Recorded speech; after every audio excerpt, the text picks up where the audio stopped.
Assalamualaikum warahmatullahi wabarakatuh. Selamat siang teman-teman.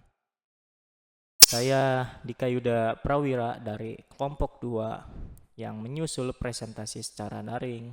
Karena saya tidak hadir dalam presentasi di hari itu, maka saya ingin menjelaskan kembali tentang tradisi fenomenologi. Di sini ada tujuan pembelajaran dan ini definisinya. Bisa kalian baca dulu ya.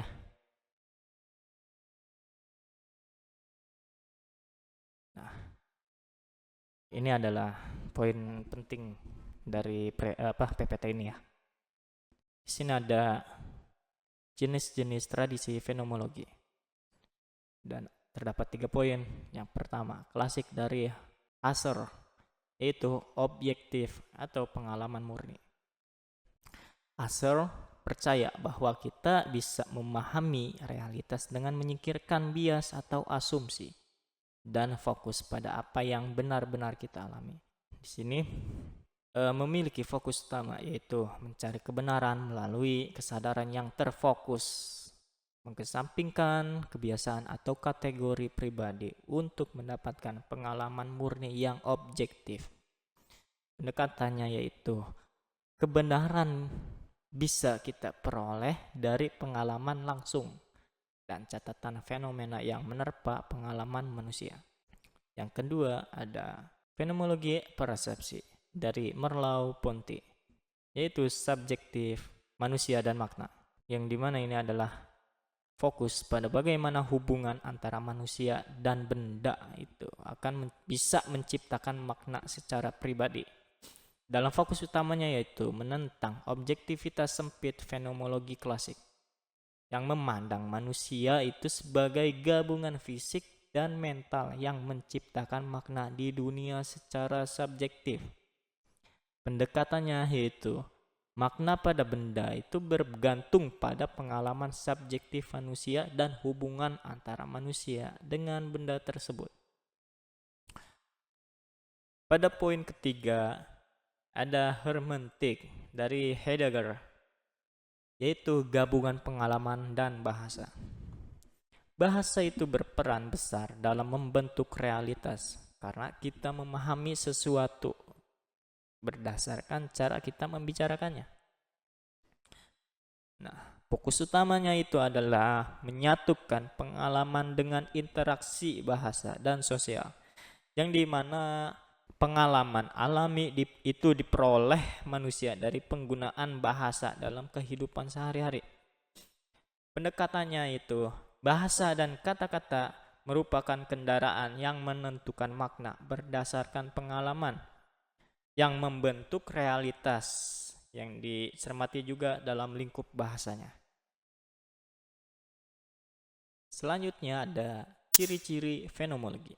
Di sini terdapat 4 poin. Yang pertama adalah realitas itu bersifat relatif dan subjektif. Tidak ada satu kebenaran yang mutlak karena setiap orang memiliki pandangan yang beda berdasarkan pengalamannya. Maksudnya itu adalah bahwa tidak ada satu kebenaran yang berlaku mutlak untuk semua orang, karena setiap individu itu punya pandangan dan pemahaman yang beda terhadap dunia dan suatu kejadian yang dibentuk oleh pengalaman pribadi mereka sendiri. Maka dari itu, apa yang nyata bagi seseorang itu bisa jadi beda dengan apa yang nyata bagi orang lain. Pada poin kedua, itu adalah bahasa sebagai alat utama ekspresi makna. Kita menggunakan bahasa untuk menyampaikan bagaimana kita mengalami dan memahami dunia. Yang dimana ini berarti bahwa bahasa itu adalah sarana utama yang dipakai manusia untuk mendefinisikan, mengekspresikan, serta memahami dunia pengalaman mereka sendiri. Melalui bahasa, Mereka menyampaikan bagaimana mereka menginterpretasikan dan memberikan makna pada sesuatu yang mereka alami. Poin ketiga, mengutamakan kesadaran personal. Fokus utama fenomenologi adalah pada bagaimana individu sadar dan mengalami sesuatu secara pribadi. Maksud dari poin ini bahwa fokus utama dalam fenomenologi itu adalah pada pengalaman sadar individu, yang dimana ini berarti bahwa fenomenologi itu berupaya memahami bagaimana seseorang secara pribadi dan menghayati sesuatu. Pengetahuan ditemukan secara langsung dalam pengalaman sadar kita saat kita berhubungan dengan dunia. Pada poin keempat, itu fokus pada pengalaman langsung sebagai data, yang dimana pengalaman pribadi itu dianggap sebagai data penting dalam memahami komunikasi dan perilaku manusia. Poin ini menjelaskan bahwa pengalaman pribadi yang dialami secara langsung itu dianggap sebagai data pokok dan sumber utama untuk memahami realitas komunikasi dan perilaku manusia. Yang dengan kata lain, semua yang bisa kita ketahui adalah apa yang kita alami sendiri. Pada slide selanjutnya adalah asumsi dasar fenomenologi. Di sini terdapat 3 poin. Yang pertama, manusia aktif yang memberi makna pada pengalamannya. Setiap orang tidak hanya menerima informasi, tapi juga mengolah dan memberi makna sendiri terhadap pengalaman yang dialaminya. Maksudnya adalah bahwa proses memahami sesuatu itu gak hanya sekedar menerima atau menyalin informasi secara pasif. Serta sebaliknya, pemahaman itu melibatkan suatu tindakan kreatif yang dimana individu secara aktif itu mengolah, menginterpretasikan, dan memberikan makna terhadap apa yang mereka alami atau temui. Yang dimana ini berarti bahwa pemahaman itu adalah tindakan menuju pemaknaan.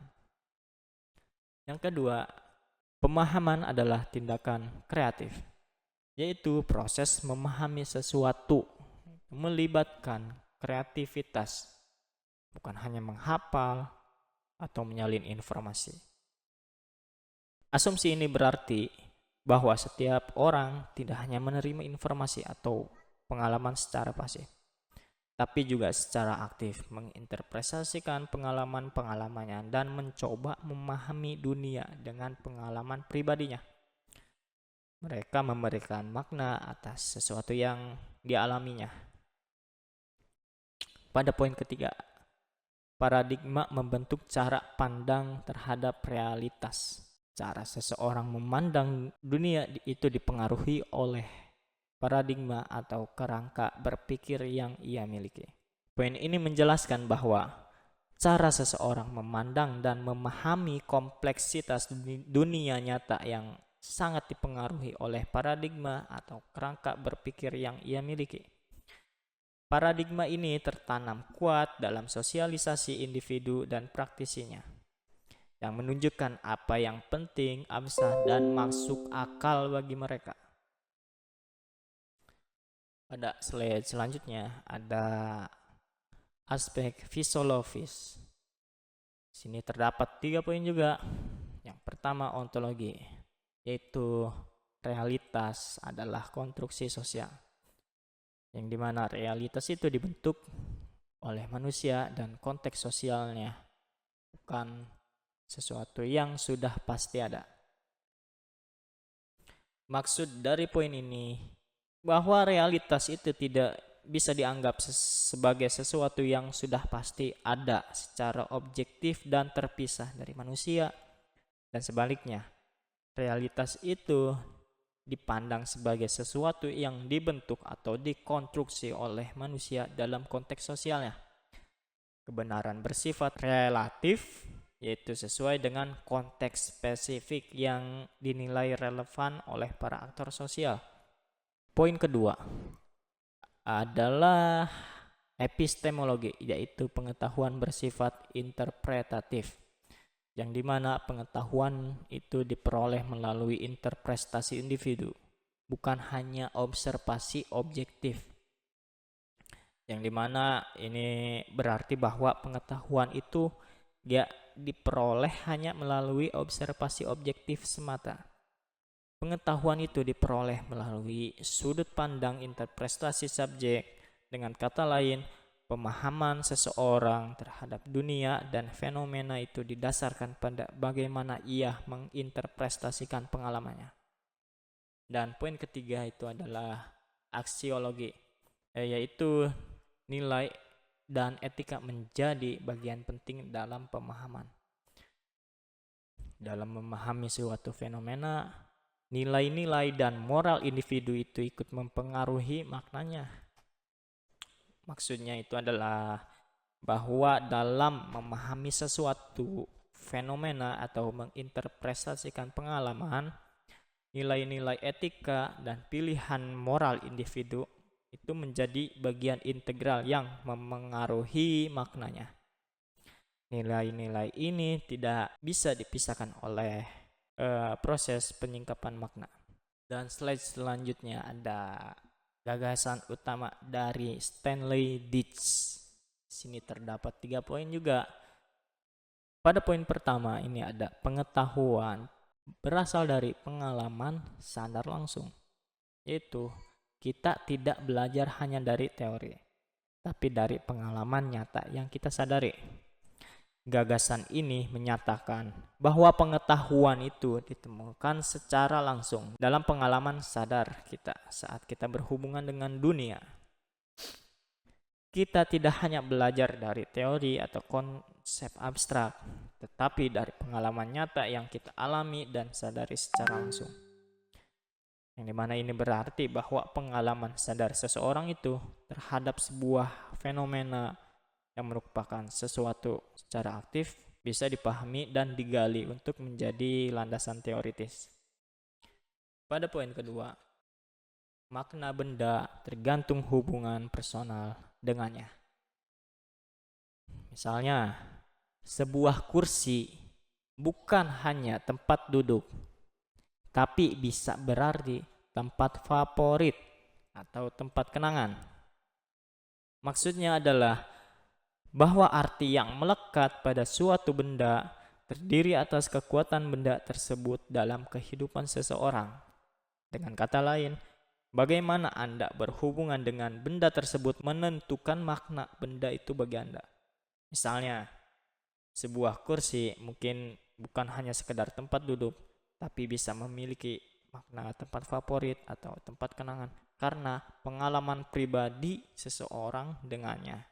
Pada poin ketiga, ada bahasa adalah kendaraan makna, yaitu lewat bahasa kita membentuk, menyampaikan, dan memahami makna suatu pengalaman atau objek. Gagasan ini menekankan bahwa bahasa itu merupakan alat yang fundamental untuk mendefinisikan dan mengekspresikan dunia. Kita mengalami dan memahami dunia melalui bahasa yang kita gunakan. Melalui bahasa, kita membentuk atau menyampaikan dan memahami makna suatu pengalaman atau objek. Sebagai contoh, kita mengetahui kunci karena bahasa yang kita hubungkan dengannya, seperti menutup, membuka, besi atau berat. Begitulah kira-kira ya. Pada slide keberapa kita ini? Slide terakhir ya. Di sini ada interpretasi dan hermeneutik circle. Di sini hanya ada 2 poin. Saya akan jelaskan dari sebelah kiri dulu, yaitu Verstehen, yaitu pemahaman makna berdasarkan pengalaman. Istilah dari bahasa Jerman ini menekankan bahwa makna itu dipahami dari dalam, bukan dari luar atau teori semata. Istilah Verstehen ini dari bahasa Jerman yang berarti pemahaman, yang menekankan bahwa makna itu ditentukan melalui pengalaman. Dalam tradisi fenomenologi, interpretasi biasanya membentuk apa yang nyata bagi seseorang, dan realitas tidak bisa dipisahkan dari interpretasi. Yang dimana ini berarti bahwa makna itu dipahami dari dalam pengalaman langsung individu, bukan dari teori atau observasi objektif semata. Yang kedua adalah hermeneutic circle, yaitu proses maju mundur dalam memahami. Kita memahami pengalaman dengan terus mengaitkan kejadian masa lalu dan sekarang, seperti proses membaca makna secara berulang. Hermeneutic circle atau lingkaran hermeneutik menggambarkan proses interpretasi sebagai tindakan aktif pikiran dan kreatif dalam mengklarifikasi pengalaman pribadi. Pada proses ini melibatkan gerakan maju mundur antara mengalami suatu kejadian atau situasi yang menentukan maknanya, bergerak dari yang khusus ke yang umum, dan kembali lagi ke yang khusus. Ini seperti proses berkelanjutan dalam memperbaiki makna kita, yang dimana kita membuat interpretasi sebuah kejadian atau pengalaman, lalu menguji interpretasi tersebut, dan sekali lagi melihat dengan cermat pada detail kejadian. Dan kesimpulannya ada di sini. Jadi tradisi fenomenologis itu menekankan bahwa pentingnya pengalaman sadar dan interpretasi aktif individu dalam memahami realitas. Realitas itu dianggap sebagai konstruksi sosial yang relatif, tergantung pada konteks dan makna yang diberikan oleh individu melalui pengalaman langsung. Bahasa juga berperan sebagai alat utama dalam mengekspresikan makna tersebut. Dan terdapat 3 varian utama fenomenologi, yaitu klasik yang fokus pada pengalaman objektif, persepsi yang menekankan pengalaman subjektif, dan hermeneutik yang menggabungkan keduanya serta menyoroti peran bahasa dalam komunikasi dan penciptaan makna. Pendekatan ini relevan dalam memahami interaksi sosial dan komunikasi manusia secara mendalam. Baik, terima kasih. Mungkin hanya ini yang bisa saya sampaikan dan saya share apa yang saya tahu, dan mohon maaf atas segala kekurangan dari bahasanya atau segala-galanya yang mungkin menurut kalian kurang. Mohon dimaklumi. Dan mohon maaf saya tidak bisa menampilkan wajah saya karena sedang bintitan sih sebetulnya. Oke, baik, terima kasih.